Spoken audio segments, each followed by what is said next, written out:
जगन्नाथजी, आता जे काही घडलं ते तुम्हाला पटलंय का? म्हणजे तो डॉक्टर बघा ना, इतक्या सहजपणे सगळं सांगत होता.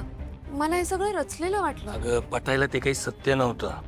ते एक सोयीस्कर खोटं होतं. आता ही सुपीक कल्पना त्या डॉक्टरच्या डोक्यात ना आली आहे का भैरवीच्या, हेच कोडं मला सुटत नाहीये.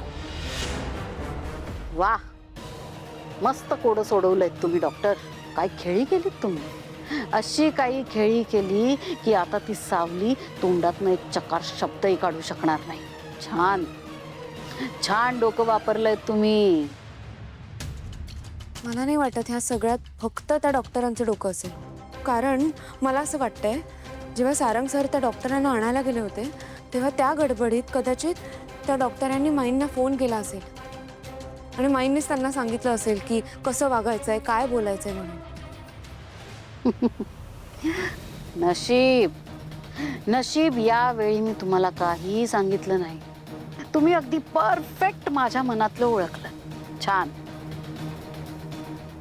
आता तुम्हालाही माझ्यासारखा विचार करता यायला लागलाय डॉक्टर. Very good. असंच असंच एकमेकांच्या मनातलं ओळखून एकमेकांची साथ देत राहू आणि असंच एकमेकांना वाचवत राहू. जगन्नाथजी, जर हे असेच एकमेकांना वाचवत राहिले तर सत्य कधी समोर येईल? आपल्याला कसं कळेल की नेमकं सानिकासोबत काय झालं होतं? घाबरू नको. खोटं किती लपवण्याचा प्रयत्न केला तरी सत्याची जागा कधीच घेऊ शकत नाही. माझ्याकडे असा उपाय आहे ना, त्या उपायाने उद्याच्या रंगपंचमीत या भैरवी वजेचा खरा रंग सगळ्यांसमोर येणार. दूर होण्यासाठी संशय उरलाय कुठे? त्या सावलीला काय वाटलं होतं मला सगळ्यांसमोर एक्सपोज करेल ती? मला एक्सपोज करणं तर सोडाच, स्वतःच तोंड घशी पडली आता ती. आता माझ्या वाट्याला कुणी जाणार नाही.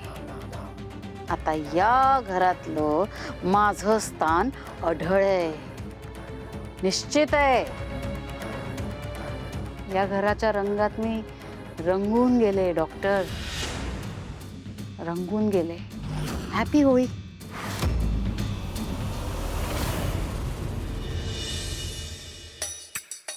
सावली ताई, एकदा बघता का कसं झालंय?